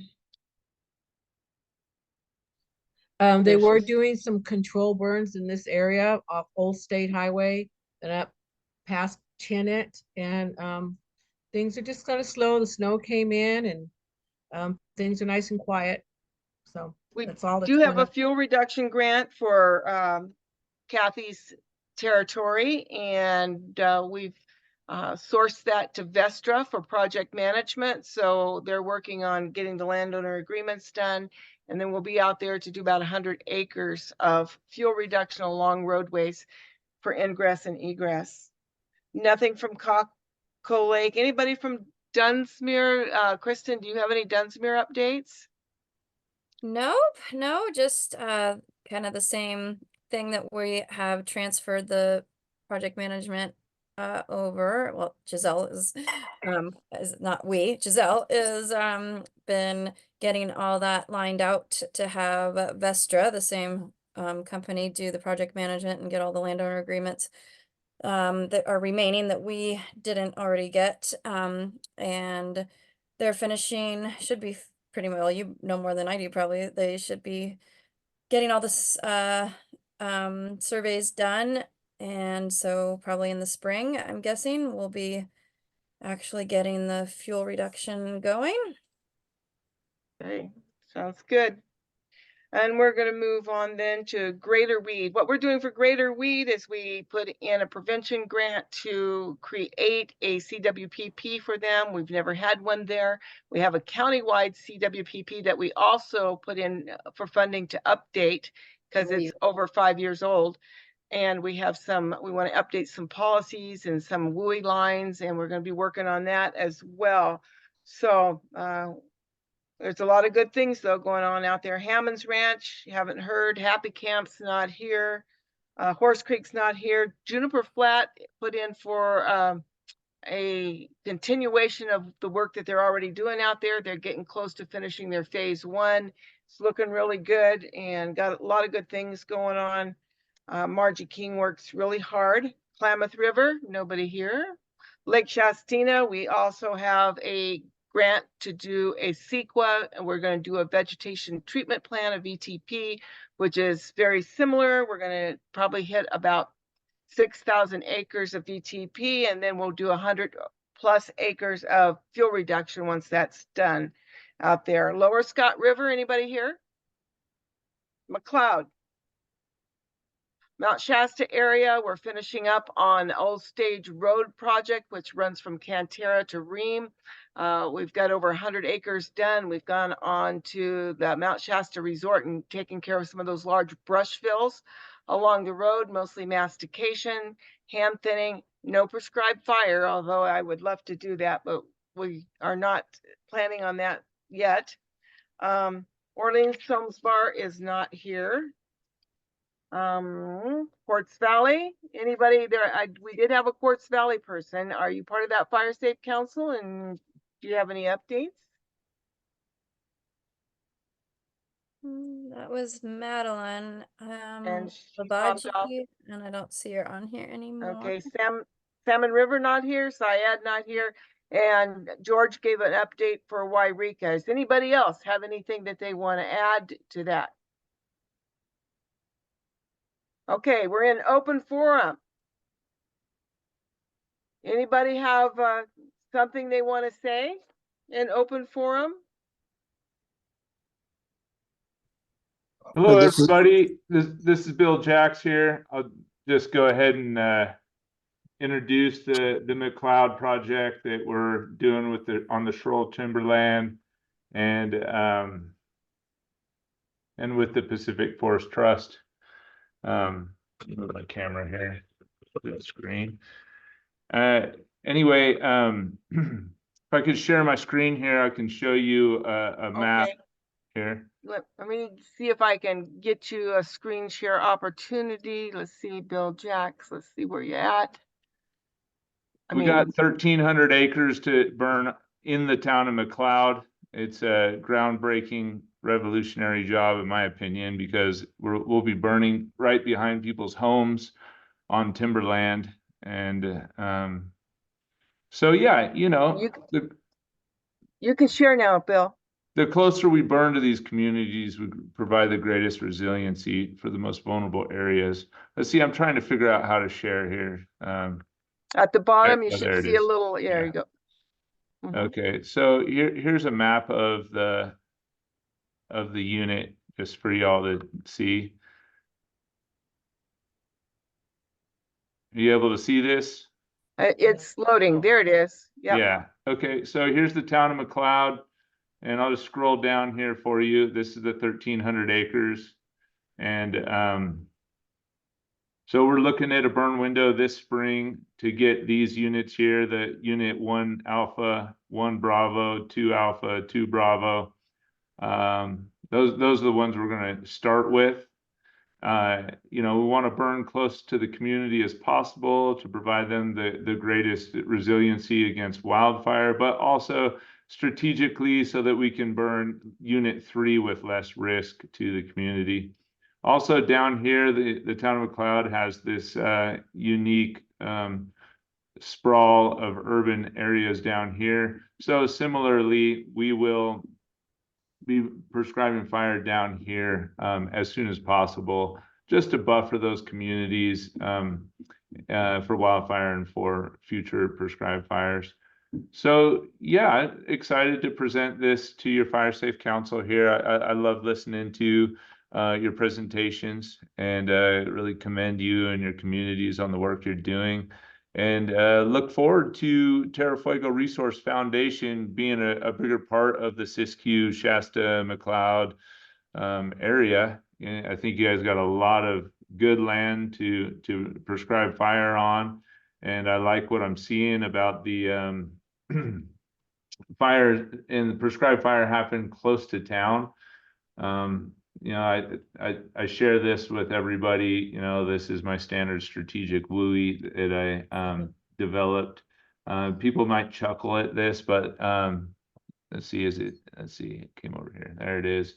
So yeah, this is a little cartoon that I created that kind of depicts the way to get to landscape scale prescribed fires by immediately creating these community encompassing fire lines around, like, say, McLeod and Mount Shasta here and Dunsmuir, you know, getting those places fire hardened, like you guys are already you situating yourselves well for that. And then like, you know, between the towns and in the greater open spaces where there really isn't very much risk to private properties, you know, allowing prescribed fire to do its magic out there with little to no you know, fuels reduction by mechanical means, and hitting that frequently with fire, so that as Eric Knapp showed, you know, it does provide resiliency even during some of the worst fire weather conditions. So yeah, you know, the more we burn, the more we learn. So I am sad to see that the PBA isn't at your meeting, but I think that they're a really important resource for your community, especially operating here right next to your community and educating the community about they living in a fire-prone landscape with frequent fire-dependent species, and then, you know, 150 years of excluding that critical ecological process of frequent fire stewarding. And so, you know, if we don't get to a place where we're prescribing fire around our communities and throughout the landscape, we will lose a lot of resources, a lot of forest, and a lot of shade generated cooling from the forest. And so that'll mean hotter, drier summers and a more of a wildfire season and less of a prescribed fire season. So you guys are really blessed in a lot of ways to have a lot of forest around you, but also that should make everybody nervous because there's been such little fire history around the towns of Shasta, McLeod, and Dunsmuir. You guys are situated for a ripper, and so I love seeing what Brian and the Forest Service is planning up there, and I'd love to have some conversations about some master stewardships agreement with our nonprofit to assist on public and private lands. I think that we're all in this together, you guys, and you know, we need partnership and collaboration to make this work. We need a workforce to increase pace and scale and build local capacities to prescribe fire around these communities and throughout the landscape. We need education within the lands in our communities, so that, you know, people aren't crying about smoke. You live in a fire-prone landscape with fire-adapted forest. So let's get with the program, you know. All right. Yeah. So hey, thank you. Wait, can I ask you a question there, Bill? This is great. Your comment was right on, and it sounded like you were right out of the action plan, everything you named out of the action plan for the countywide CWPP. Are you aware of it? You know, I'm aware of the landscape and the need for fire. I've fought fire. No. Yeah. I'm not. I know that. I can tell you definitely are. What I'm Yeah. saying is, I hope you do know about that tool. It's an amazing tool that's been done. Yeah, I'm aware of the county. CWPP. I'm tight in the Plumas Fire Safe Council and the Lassen Fire Safe Council, and I would like to become part of your Fire Safe Council as well. And, Right. You know, part of our mission is to replace catastrophic fire with frequent prescribed fire. And to do that, I believe that every county needs to have a prescribed fire work center with a prescribed fire workforce that works on private and public land with master stewardship agreements and a programmatic workforce. So that's what we'd like to do. And by partnering with your Fire Safe Council, we'd like to write grants together. And that brings up another comment that I'd like to make. This is unprecedented in the fire grant funding we've seen in the past, you know, 5 years or whatever it's been. And I see it as a fire grant bubble that's going to pop, and eventually they're not going to fund us for this good work that needs to happen. And that may or may not be true, but I see this as a unique time to prove that prescribed fire is a critical ecological process that the government can't do without funding in the future. We cannot do with, you know, mastication, fuels reduction every 10 to 15 years to keep knocking the fuels down. And we definitely can't use those tools across the landscape. Only prescribed fire can do that. And if we get to these situations where we're able to, you know, use fire on these greater landscapes, we're going to show that there is no comparison to the pace and scale and natural fit that prescribed fire provides the landscape and the Yeah. species. So. And we agree. I think what Julie was pointing out, if you go to our website, firesafesiskiyou.com, we have under one of the tabs our community wildfire protection plan, and it's a great tool to look at to see where some of the most critical areas are. You might have already seen those maps, but really good information in there to follow and to use as a guide. Check it out. All right, great. Thank you. I want to go on to Tom March from Caltrans. Caltrans wasn't on my list, but I see Tom's here. Tom, do you have any updates?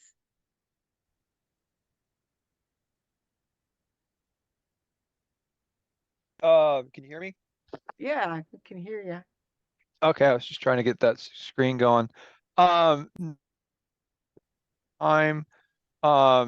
We appreciate what you're doing, working with us with CAL FIRE and executing the CEQA document with Vestra on the I-5 project from Azalea to Edgewood, and capturing that. We do have that hiccup trying to work with the construction that's going on there. We're going to try to fit working, hopefully try to get some maintenance on those work that was done previously with Juan Cota on the southbound, and maintain that with herbicides this springtime in between construction, hopefully, or we'll just kick the can till after, trying to avoid all that work and that's going on, but as well as to protect the accomplishments and to maintain that as well. I am curious to know how the Siskiyou 89 project from McLeod to I-5, how that is working, not just for the obviously for the fire defensible space, but the ice and snow. I haven't talked to maintenance yet, but one of my objectives was to piggyback, for fire defensible space, but to open it up and shine some light, solar energy onto the roadway to melt that ice and snow buildup, and using less cinders, less routine with plows, and being able to open up the vegetation to get the snow to go away from the roadway instead of being blocked by tree trunks and staying right next to the road. So I'm curious to know how that's going to look with this winter storms, and seeing if there's a substantial difference with that. We're trying to obviously work on the southbound 5 and capture that. That's going to happen. We're trying to put that into the queue, as well as smaller work. I'm going to push this spring to get our maintenance to work on Siskiyou 97, going from Weed to what's the road there? Is that Shastina? And try to improve that. It's not a very wide right away, but still try to protect that community over there. What was it, Connet? And try to keep that in. You've had so many fires up there between all Mill to Bowles that try to capture as much as we can before it does happen, and be prepared and ready for it. That's what's on my radar right now, trying to get ready for springtime and do some chemical application to prevent that spark from igniting using our strips, our vegetation control strips with total control, bare ground, and then as well as, like I said, to maintain what we've accomplished already on the brush regrowth.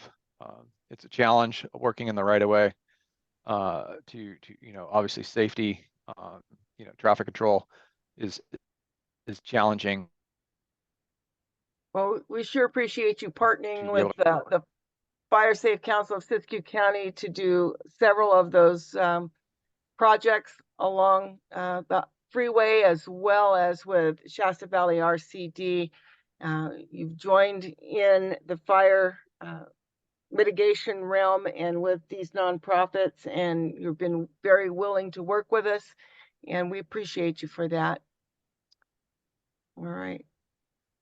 Anybody else have anything to say? I was going to ask Elizabeth Emerson, but it looks like she jumped off. I talked to Elizabeth. She's got some good ideas about some different educational outreach stuff. So maybe she can come next time and talk, because this was kind of a long meeting. People are getting a little weary. So anybody else, have anything to say? This is Dave McAdams from the Siskiyou Media Council, the executive director, and I just wanted to. I didn't expect to talk tonight at all. I was just wanting to listen in because this is my first opportunity. I got a message on Facebook that this meeting was happening. So, but just to let you folks know that Siskiyou Media Council is the public access television stations. We're located. The studio is located on the Wairika campus for COS, and we have brand new equipment that's in the racks for the Vive head ends, which are the media servers, which does cable, internet, over the top services like Roku. We do social media, and we also can pull in live feeds from the field. So we also have a system called InfoView, which is our digital signage, which is a kind of like the Bloomberg, CNN type messaging type stuff, with the tickers at the bottom and all the other fun stuff. We can do RSS and XML. So if you have any type of feeds like that, we can do that. We can do short videos and sort of like PSAs, 3 minutes or less. And then for this, we also work with VOAD, Voluntary Organizations Active in Disasters. And that's part of OES and the Sheriff's Department. Our job is to make sure we do preparation and prevention, notification services during emergencies, and recovery information as necessary with the PIO. I don't know if you know that they do have a PIO now, a public information officer, at the OES and Sheriff's Department. Oh, okay. We can get that information to you if you need it. We've reached out to them, and they used to come pretty regularly with updates. So maybe we need to. Like I said, their new PIO has only been there about 6-7 months. What's his name? At least I can't remember her name. I'll have to send it to you. Her. And I can't remember her name right off the top of my head. So okay, sounds good. Yeah, we'd like to utilize some of that media and outreach. And Kristen is our outreach specialist and coordinator, and she'd be a good one to hook up with to get some of the, some of this information out. Right. Okay, and great. And we'll also, like I said, we can also, if anybody's interested, we're also, like I said, we're on our project for low power FM radio as well. So for 12 communities across Siskiyou County. Oh, nice. So anyway, but I put my contact information in the chat. Okay. Yes, I got that. Super. And yeah, I'll definitely get in touch because we also have a new fuzzy fun mascot that we cloned from the Butte County Fire Safe Council, Wildfire Ready Raccoon. So he's primed. He's ready to rock and roll on some PSAs. Okay, perfect. Yeah, that would be really fun to do with you next spring to gear up for fire season. Yeah. And if anybody has any videos, any preparation videos, anything that that you want to get the information out beyond your own YouTube channel or Facebook page or whatever, just in that contact information, send it so we can always upload it to the media servers and we can get it out there on InfoView if we need to. So wonderful offer, David. I really appreciate that. Yes, that's a great resource. Just remember this, and so folks don't understand this, but a lot of people go, why do we have a public access channel? It's because we can control what we put on there, and we don't have to live by the algorithms of Facebook and all those other programs. So we can reach everybody. And actually the links that we have, we can actually share them to your websites as well. Oh, awesome. So there's more. We have a lot of opportunities. We're scratching the surface of what we have. That's Yeah, awesome. I was Sounds just like a great thinking, tool. yeah, especially having you and Bill Jacks on here for ironically for the first time tonight. And even with Brian Murphy and all the, Forest Service, really seems like we should put our heads together around public education on prescribed burning and Absolutely. especially with the McLeod, if they're going to be burning right up to people's back fences, seems like that's definitely going to be a big need for a few months in advance before that happens. Yep, we're ready to start doing that. Cool, great, thank you. Okay. Great. Hey, Kristen, it's Nina and Giselle. I just wanted to jump in. You had mentioned a member who had to jump off early, but had ideas about outreach or just, wanted to talk about outreach. But I'd love to hear what she has to say. So if we could get her on a future meeting, just to kind of, throw out ideas, things that have worked, things that haven't worked, that would be great. I just had a brief conversation with her, and she's been doing this in the Bay Area, and she and her partner just recently moved up here, and they're reaching out to a lot of the homeless population. She said they had a no smoker toke in the woods program because there was a lot of fires being started in the woods by smokers and tokers and bonfires, and so she's got some stories. And she's got some background and experience. That's one thing she does, but she's comes from a public health background and fire safety, and she's been doing that kind of campaign in Sonoma County, and she'd like to bring it to Siskiyou County. They just moved up here, so Giselle, yeah. Hi, Nancy. If there's some kind of a program or outreach that she has planned, the COC, which is all about folks without homes, we have a once a month meeting that has all the agencies represented and the folks on the Hill in Wairika represented. That would be a great place for a presentation like that, or at least some representation. Yeah. So maybe we can hook you two up. I've got her phone number, but not an email. Last night's the first time I talked. She's Greg Dinger invited her, and he knows her. And so get her contact information, and maybe y'all can talk it up. Yep, that would be awesome. I have her email. Super. All right. And just Giselle, I'll reach out to the sheriff PIO as well as OESs to help them and see if they can get on our agenda for next month. Okay. Yeah, All and right. That would be great. I left a couple messages from my friend who's at CHP in Mount Shasta, hoping to guilt trip him into coming to meetings. Well, Tim Lawson used to be our liaison, and he was so cool. And Tim passed away of cancer about 8 years ago or so, and then we've had just real sketchy attendance since then. But I can reach out to the commander here in Wairika too and see if she has someone that she can get here as well. That would be really good, because they're real key when it comes to evacuation. Yep. So yeah. Okay. All right. Anybody else? I sure appreciate y'all for hanging in here till the last dog doesn't die, but we're still here. So anyway, thank you. And I think that's it, unless somebody has something else they want to say. Bye, Nina. Bye, thank Gina- you. Nothing. Giselle, sorry. Oh, go ahead. Sorry I lost connection there. So if anybody wanted to respond or any before we close up, but that was my plan. So just wanted to give somebody any time to respond or anything like that. Any comments? We for did say Caltrans? thank you. Did you hear that part? No, but I know. I know.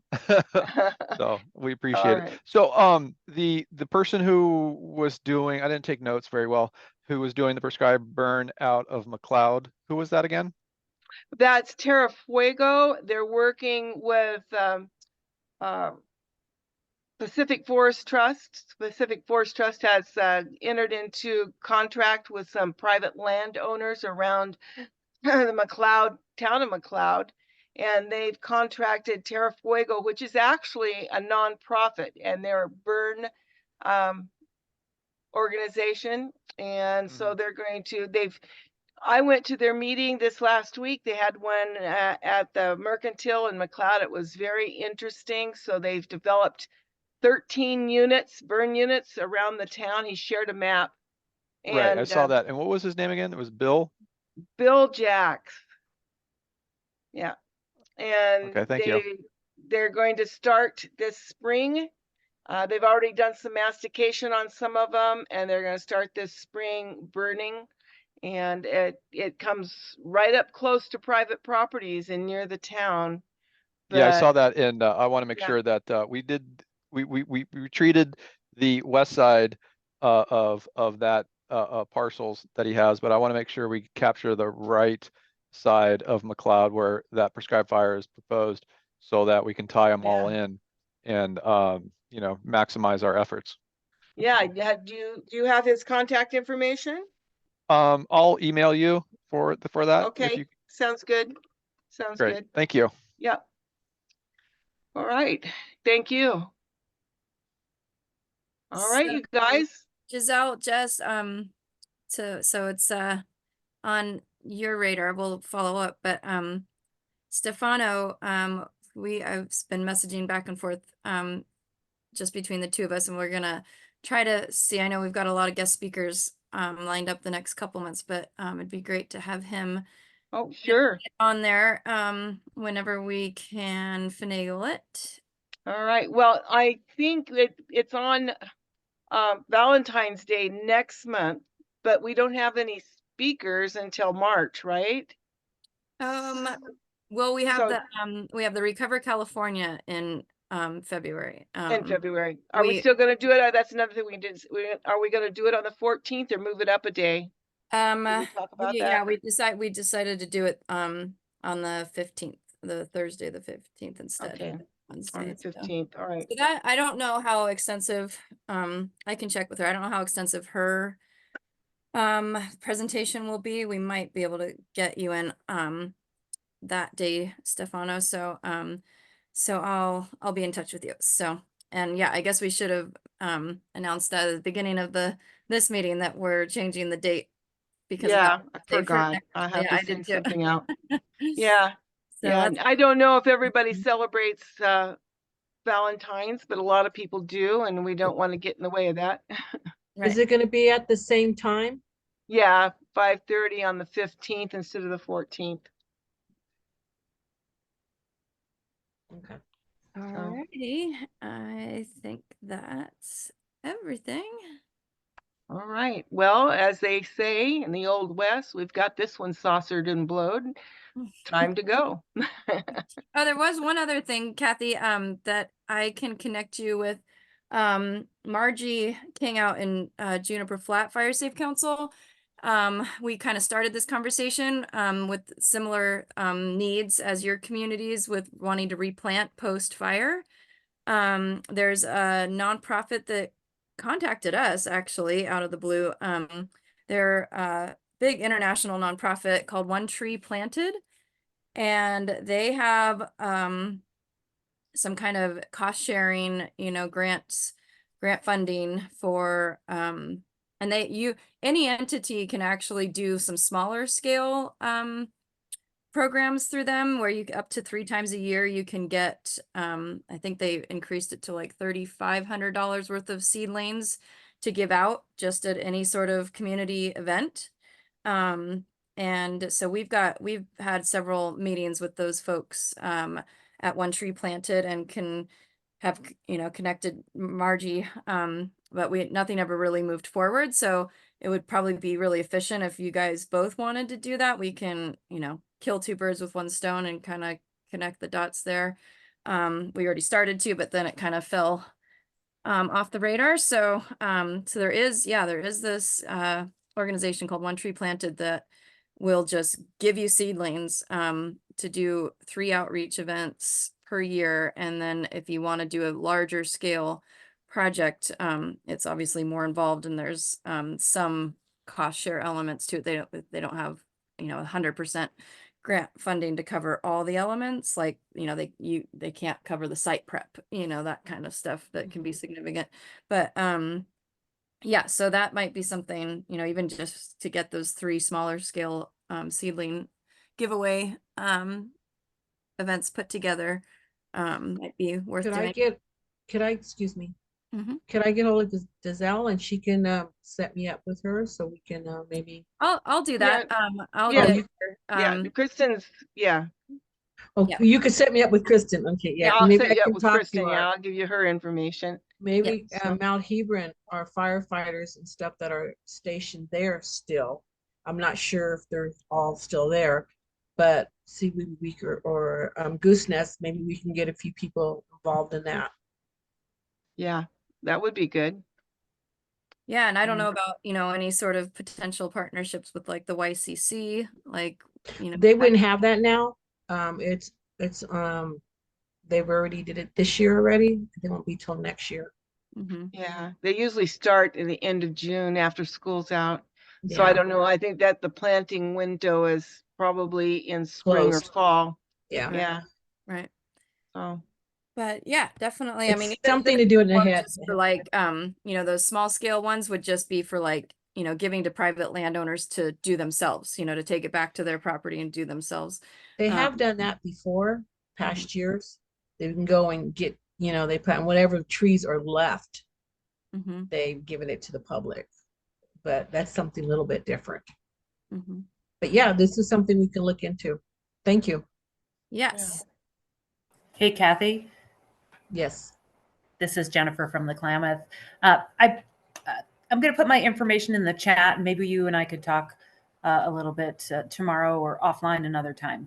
But I'd like to. I think I have your phone number, but put me in chat. Okay. Yeah. So, how's your baby?